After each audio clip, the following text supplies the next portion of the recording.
सवाल एक आखिरी सवाल मैं अपनी तरफ से करना चाहता हूँ। खेसारी भाई, आपको 6 अवार्ड्स मिले हैं रिसेंटली और आपका एक डांस स्टेप है जो कि गोविंदा के साथ काफी वायरल हुआ, और क्या क्या बातें हुई, कुछ बताना चाहते हैं आप उनसे? एक बात बताऊं, 1 तारीख के बाद मुझे लगा कि फैन का मतलब क्या होता है। पहले हम लोग भी कभी कभी होता है ना कि आदमी किसी पोजीशन में रहता है, इरिटेट हो जाता है फोटो वोटो खिंचाने के लिए, या कोई मिलना चाहता है तो थोड़ा सा बोलता है बाबू रुक जाओ थोड़ा सा।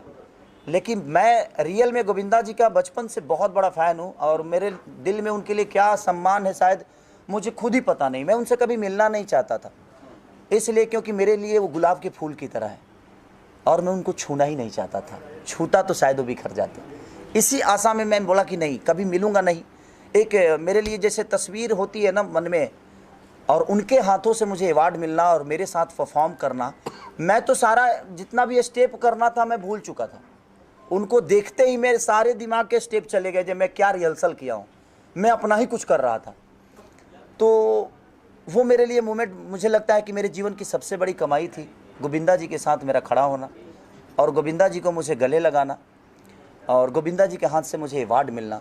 और इतने सारे लेजेंड हमारे भोजपुरी के, हमारे 3-3 सांसद, 3-3 एक्टर, बहुत सारे एक्टर वहाँ पे, बहुत सारे एक्ट्रेस, बहुत सारे डायरेक्टर, बहुत सारे प्रोड्यूसर, और उनके सामने गोविंदा जी के हाथों से मुझे सम्मानित करना, ये मेरे लिए एक बहुत बड़ा मोमेंट था। और मुझे लगता है कि ये अवसर मेरे जीवन का सबसे बड़ा अवसर था जो मुझे 1 तारीख को कलकत्ता में मिला। अच्छा, बहुत सारे लोग कह रहे हैं कि उसमें चौथा भविष्य का भी एक सांसद खड़ा था।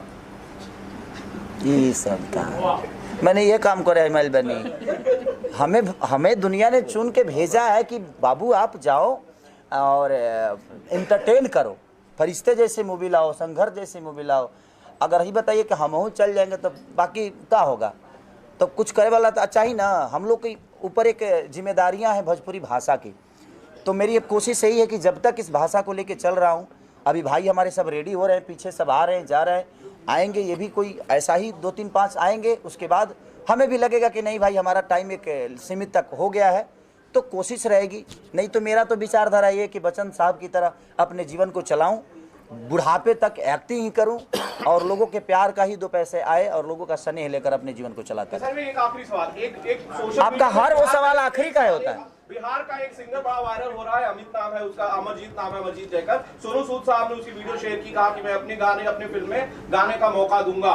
खेसारी भाई भी कुछ ऐसा कर रहे हैं? बिल्कुल, अगर वो देखिए, अब उनको तो बहुत बड़ा प्लेटफॉर्म मिला है सोनू सूद जैसे, और हिंदी में गाने का मौका मिला है, तो मैं तो कभी नहीं चाहूँगा कि वो भोजपुरी में आकर करे कुछ, क्योंकि वो प्लेटफॉर्म बड़ा है, उनके लिए वो प्लेटफॉर्म बड़ा है और हमारे लिए गर्व की बात है। अगर वो करना चाहते हैं, अगर उनको लगे कि नहीं अपने भाषा के लिए हमें कुछ करना चाहिए, तो हम हमेशा उनके लिए खड़े हैं। और मेरी तरफ से उनके लिए शुभकामना है कि जयकर जी, आप अपने भाषा के साथ और अपने मिट्टी के साथ अपने भाषा को और अपने आप को और हम सबको इतना बड़ा कर दीजिए कि हम भी बोले कि हमारे बिहार के हैं ये, और इन्होंने इतना बेहतर काम किया। आनंद, एक सवाल है, आपको डर कब लगता है? आनंद का सवाल है, आपको डर कब लगता है? मैं हर दिन डरता हूँ। कैसे? मैं हर दिन इसलिए डरता हूँ कि मुझे पता ही नहीं है कि ये मेरा करियर कब तक मेरे साथ है, ये लोग मेरे साथ कब तक हैं, ये ज़िंदगी कब तक है। इसीलिए डर के जीता हूँ, इसलिए तो बेहतर कर पाता हूँ। ज़िंदगी में अगर डर नहीं होगी तो शायद आप जीत नहीं पाओगे।